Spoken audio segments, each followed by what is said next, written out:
I'm Corbett Wall with DV Auction, here with your feeder flash for Friday, September the 13th, Friday the 13th, where we've seen a reversal this week. We started out the week, everybody was mad, the market down, everybody scrambling, trying to figure out what we're going to do about things.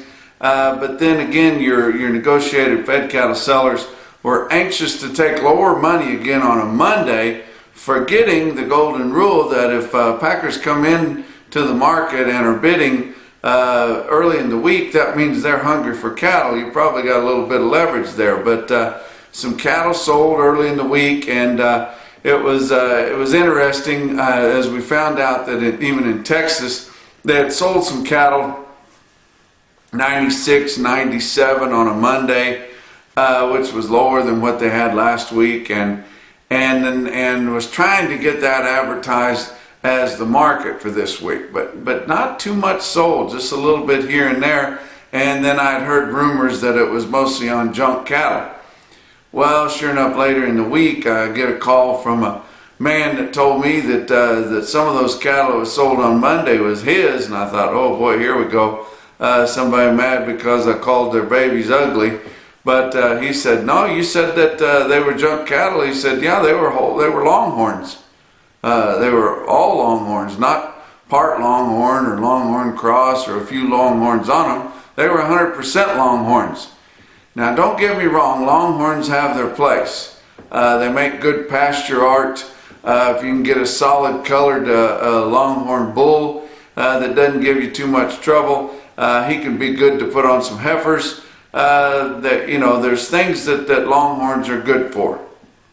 When Charles Goodnight used to drive them from Texas up to Abilene, Kansas, he got top of the market, but not anymore. You don't get that. Anytime you would sell significant numbers of Longhorns, you're going to get a discount there. But no, your packers were buying those, sure, back of last week's market, but that's the market they were hoping to establish by getting a confirmed sale on some cattle, and knowing that most people would never find out what they were. But we didn't see significant trade. Maybe all this talking that everybody's doing is starting to sink in a little bit. They didn't give in right away.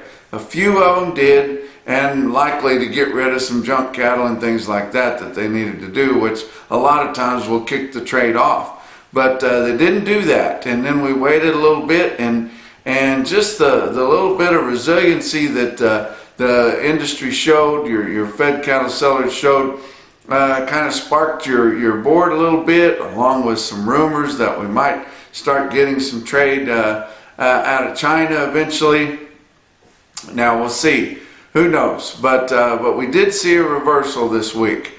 We had more news come out through the week that about China, saying that their ability for their pork herd there, their hog herd, which is huge in China, always has been, but they've had a lot of disease in there, but they've lost 38%. Now, we had heard some reports that were not quite that large, and we thought it was, and then we'd heard rumors that it was at least as large as what they're reporting now, but 38% and them reporting it, that's major.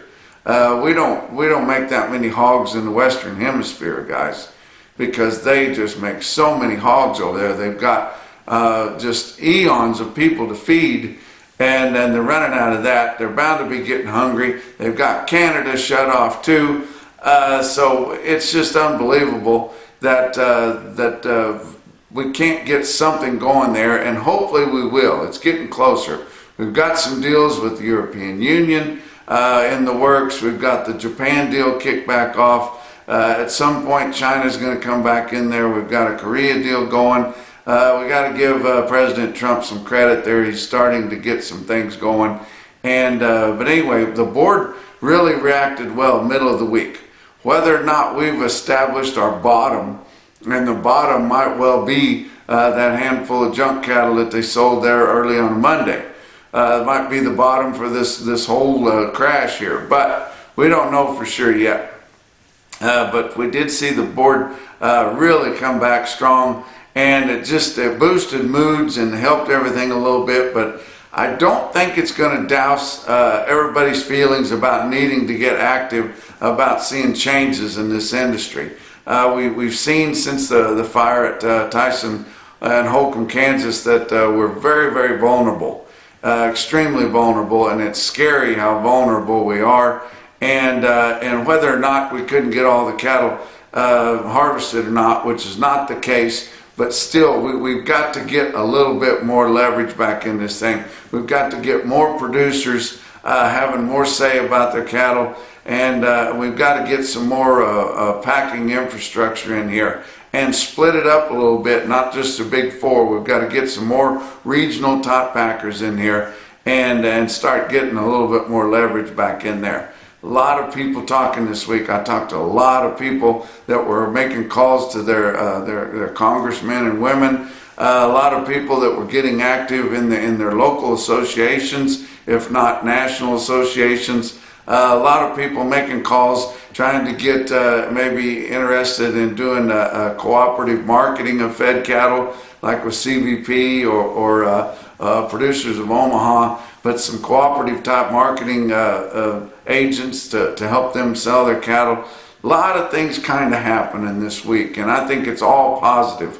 Another thing I want to talk about, and normally other than Trump I don't get too political on these talks, but I want to talk about a rally that they had in central Missouri on a Thursday morning there, and it happened at David Means' farm. David Means is one of the owners at Callaway Livestock Center, Kingdom City, Missouri, and they had a rally to get Mike Parson back in as Missouri governor.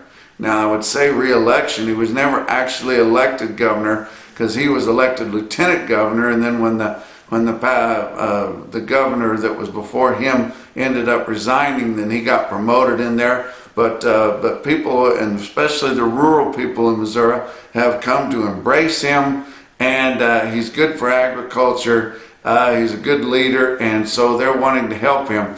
But the thing about it is, the way they did that, they had a steak and egg breakfast out in a pasture in rural Missouri, and they had the coming together of some major industry associations that got power, and they're all pushing in the same direction, and you see what things can do.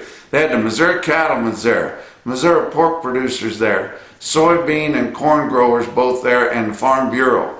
Now that is some power. And I talked to the guys that were there. Jack Harrison, here you see him talking to Mike Parson, the governor there, and he made a speech there during that rally and specifically talked about the fire at Holcomb, Kansas, and the investigation into it, saying that he had his eye on it. He was going to be following up on that. It really resounded with the people that attended that rally, and there was a good crowd on hand there. But you know, that's just gives a little lesson to some of our industry associations, mostly with cattle, that are wanting to get something done here. You know, stop the bickering. A lot of you guys that don't like one of the other associations in there, you're wasting energy not liking and bickering and fighting over who's getting credit for what, or this or that, or competing for membership. Get together. We're all supposed to be going for the same goal. Get together and push. As long as we stay divided, we're going to see a continuation of this fake meat coming in because nobody is fighting it off. Talking about that, I want to give a shout out to my friend Jim Herzog in Butler, Missouri there. He has gotten excited about getting something done about some of these things that are facing the industry. Look at this display that he set up in his sale barn lobby there. Now, on one side, you know, he's got wholesome ground beef, and that's all there is because it's a whole food. And then he's got this display of all the different ingredients that go in this fake meat. And if you look at that and you think that whatever you're eating in one of them Impossible Burgers or maybe even one of the other ones is just some kind of a mash put together with all these ingredients, some of them fairly toxic, some of them known to cause diseases at certain levels. And mixing those all in there together, trying to make something that tastes somewhere similar to what a whole food ground beef would taste like. And it's unbelievable. But I think we need to see similar type displays in places where regular consumers are at. You know, I made mention on social media. I think this is where extension comes in, you know. Other than just helping the kids clip their show pigs or shear their sheep or something like that, or holding useless meetings that they get very little attendance at. This is the kind of thing that agriculture extension can help out with, is informing consumers, setting a display up like that where people can see it. And I think more of that needs to be done, because while we're worrying about how bad we're getting screwed over by our big four packers that are supposed to be on our side, this fake meat deal is coming in and taking over. Of course, your big four packers are all heavily invested in that too, so that could be part of the plan, along with continual vertical integration of this industry. But let's look at the board for Thursday. October live cattle up 22 cents, 98.72. December up 132 at 104.95. September feeder cattle up 77 at 136.85. In October up 47 cents at 134.50. Talk about your fat cattle trade. Through Wednesday, only 8,000 head had sold. That includes the junk that they tried to get to set the market on Monday. That included a little bit of trickle trade, mostly in the northern plains earlier in the week. So 8,000 as we move into Thursday is really, really light. And we did see a little bit more trade, and it was better. So the reversal that we talked about happened during the first half of this week. So we saw it dip down in there well under $1. And we saw that your dress prices dipped well under 160. But on Thursday there we saw a little bit of trade in Iowa, about 1,800 head, from $1 to $1.02 alive, and from 157 to 159. That was kind of earlier in the day. In Nebraska, about 2,600 confirmed, and a lot of this stuff, I say it was confirmed for Thursday. It was probably a lot of it late day Wednesday trade that they didn't get turned in on mandatory price reporting. So 158, 159 dress there. And Kansas and Texas, $99. And we saw that, and 99 is not great. We would like to have got back into triple digits, but when you look at where the market was at the end of last week, you would have been lucky to get 98. It looks like we have made a reversal. Now, if we can keep that from dipping back below, maybe we've established a bottom here. But late in the day in the northern plains, most of your dress sales are from 159 to 160, with some regionals paying up to 162. And then that's a good reversal and turnaround, getting this market going back where it needs to go. Now, I don't have the most encouragement in this deal, because I know, and most of you guys know, there is a lot of market-ready cattle to get through. But I tell you what, when the calls are going around, and you see people stirred up, you see people on social media putting their foot down, you start getting some guys resisting lower prices, and it just kind of resounds around and starts to work in the cattleman's favor. Box beef cutout values seem like they have kind of found a bottom, because they've been trying to get off of those inflated highs that the packers put in there along with their collusion after the Tyson fire there. But choice cuts on Thursday afternoon, $219.97 up 8 cents. Selects $198.60 up 20 cents. Choice select spread at $21.37. Your slaughter, 462,000 through Thursday. That's 19,000 off of the same week a year ago.